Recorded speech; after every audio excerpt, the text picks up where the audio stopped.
Alright guys, welcome to another beer review. So venturing once again over to Germany to one of my favourite German brewers, Yankee Kraut. And this is a bottle of I think it's part of their experiment series. And this is number 1 in the series. And this is the Wheat What? And this is a Weizenbock, if I remember correctly, clocking in at 7.25% ABV. As you guys know, and I've just said, I'm a massive fan of this brewery. Both Max and Brian are fantastic guys, and the few times that I've been at the Regensburg Craft Beer Festival, I'm always gone to the Yankee Kraut stand and just been treated fantastically.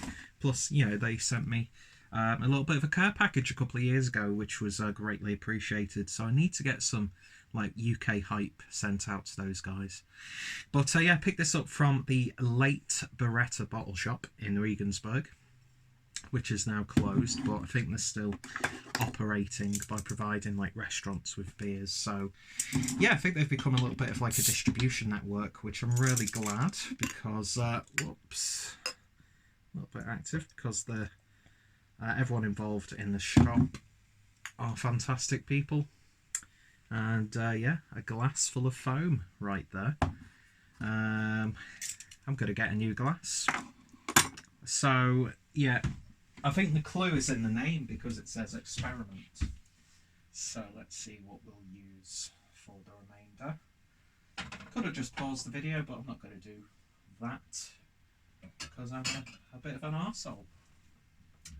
Anyway, going to use me track glass. I know it's not optimal for this style of beer, but at least it shouldn't go everywhere. So that's the to be honest, the head is, God, look at that, straight away. Oi, oi, oi, oi, oi. That's a lot of head in there. Not had that much head for 2 years. Anyway, let's get this poured gently. See if we can get some beer. Do you know what? I'm really surprised that didn't gush everywhere. Strange, isn't it? Anyway. I mean, to be honest, this has been, you know, stood still for a good while, so I'm not sure why it's erupted so much.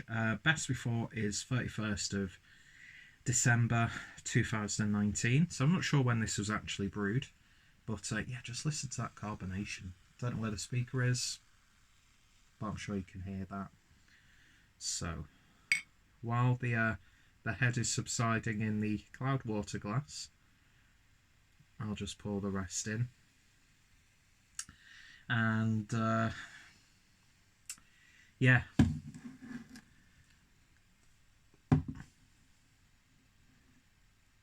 I've just gone blank. I've literally just gone blank. Bit of an easy day in work as well, so I can't blame it on that. Anyway, let's have a look at the beer. So a drastic change between the two. Night and day. So of course the first initial pouring out clear, but just look at the amount of sediment and how hazy that is. Although it's not really dead chunky or anything like that, mind you. Don't know how well that's going to pick up. Probably not at all. But there's a considerable layer at the bottom of the bottle.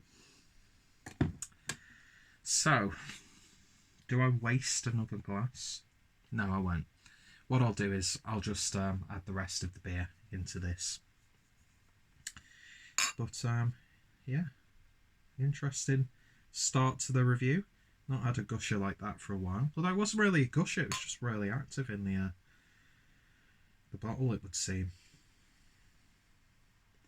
So probably not fermented out properly, I don't know. I can never remember reasons why this happens. I'm just too mashed to actually think of a reason. But I'm not going to hold it against them because I've not lost really any beer. Just need to remember that once that foam in there has fizzled away, I should have a little bit of extra beer there. So I'm a bastard for that, where you think you've poured all the beer and then a few beers afterwards you forget about it and then it only comes to the next day when you put in like the bottles in the recycling bin, and you just chuck it and like fuck it, you get splashed by beer that was left in the bottle.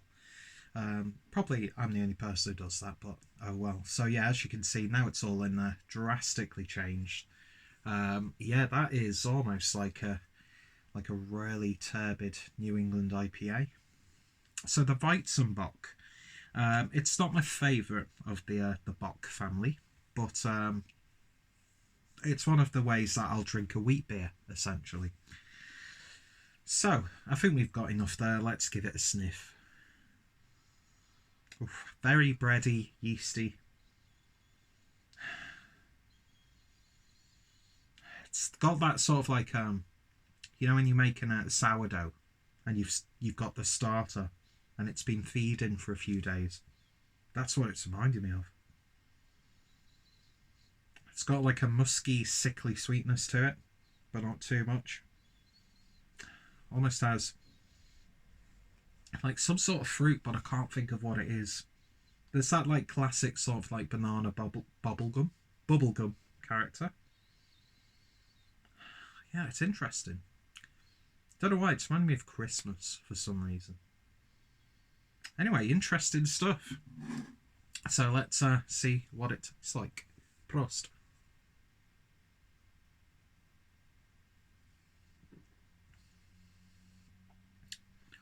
That's very yeasty and wheaty. Builds up on the back end as well. Almost has like characteristics of like a Belgian triple or double. Yeah, it's got those Belgian spicy tones.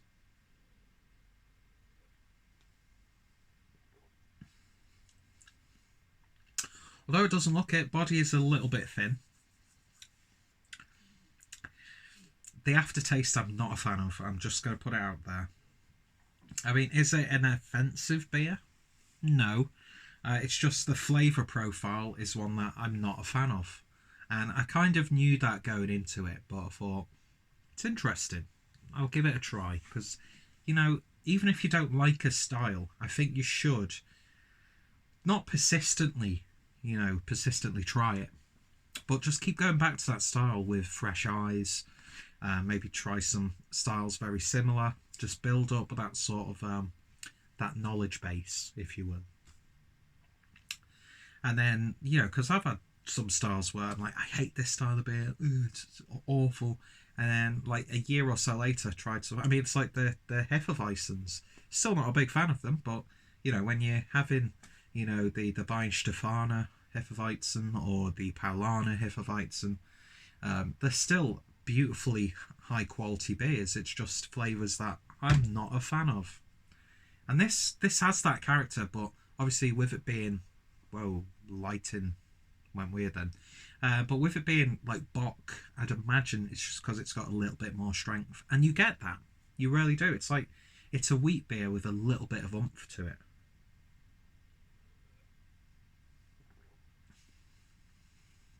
There's a sweetness, but then that just instantly changes into a yeasty bitterness. It is, you hear the term, I should say, liquid bread. This is as liquid bread as you're going to get in a beer. And I'm just going to say it now, it's probably my least favourite Yankee Kraut beer that I've had to date. Is it a bad beer? No. Of course, conditioning, whatever, that is going to detract from the, you know, my review anyway. But when I'm tasting it, I'm not tasting any infections, I'm not tasting any sort of defects or offensive characters that shouldn't be there. It's just, it's like a almost approaching imperial strength wheat beer. Do you know what I mean? But like that Thornbridge Imperial, where it's like 6 to 7% ABV and they label it as imperial. But yeah, Weizenbock, you know, it's a style that's a little bit stronger than a regular wheat beer. So it's not really exciting me too much. Am I going to finish it? Yes. The light body gives it a bit of a refreshment factor, although there is that flavour on the back end that I'm just not a fan of. I get that a lot in wheat beers in general, and I get it a lot in you know, yeasty, wheaty, Belgian style beers. But it's not too bad, not too bad. So in terms of a rating, I'm going to give it a 5 out of 10. If it didn't have the eruption when I opened it, it probably would have got like up to a 6. But I can overlook that slightly. But yeah, I'm just not a fan of these sorts of beers. But I thought I'd give it another try because I want to drink as much Yankee Kraut as I can get my hands on. And we could get some of their stuff now in the UK, which is fantastic, imported by Beer 52. Which, by the way, people in the UK, seek out a bottle of Eden, their pale ale. It's absolutely fantastic. And I think that's a recipe that they've rarely developed over the past few years as well, because it's been tasting a lot more fruitier and juicier compared to the previous batches that I've had. But even back then, it was still an absolutely stellar example of a pale ale. But of course, with the whole, you know, New England fruity, you know, sort of wave that we've been having over the past few years, I think it's been adapted as well. I could be just talking out my arse there, probably am. But yeah, not my favourite. I've had much better from Yankee Kraut. Quality, I'm not going to bitch about it too much. It's still a quality brew. I just think the conditioning might be a little bit off, that's all. But that's easily done. And especially with these sort of experimental series, you know, you're not going to absolutely bang it out the park each and every time. That's the whole point. Do you know what I mean? I'd much rather get an experience from a beer like this than, you know, like a well-regarded, you know, consistently brewed style where it's like, oh, it's going everywhere, and it's, then I'd be a little bit annoyed. But this, because it's not a style I rarely care for anyway, I'm not going to bear any grudges, and I'm not going to be overly biased just because it's Yankee Kraut either, because some of my favourite breweries have produced really god-awful beers, and this isn't one of them. It's just not for me. So 5 out of 10. If you've tried it, let me know your thoughts, opinions down below. It's starting to feel a bit heavy on my stomach already, which is another reason why I don't really drink wheat beers in general. But yeah, not too bad. Not too bad. Post-work beer, it's going down well. I've got some chicken tikka or tandoori chicken masala flavour Pringles to finish off as well. So, you know, that's my night sorted, and I'll probably crack open an Imperial Stout a little bit later because I'm only in tomorrow late afternoon at work, so I can have a couple of drinks even though I've been drinking consistently for this whole week. Anyway, waffled on for way too long, but yeah, not too bad.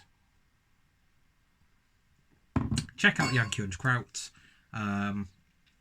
Check out my playlist, some absolutely great beers that I've had over the years from those guys. And yeah, they can't all be winners, but hey, that's it. Anyway, cheers for watching, and I shall hopefully see you all later. Ta-da now.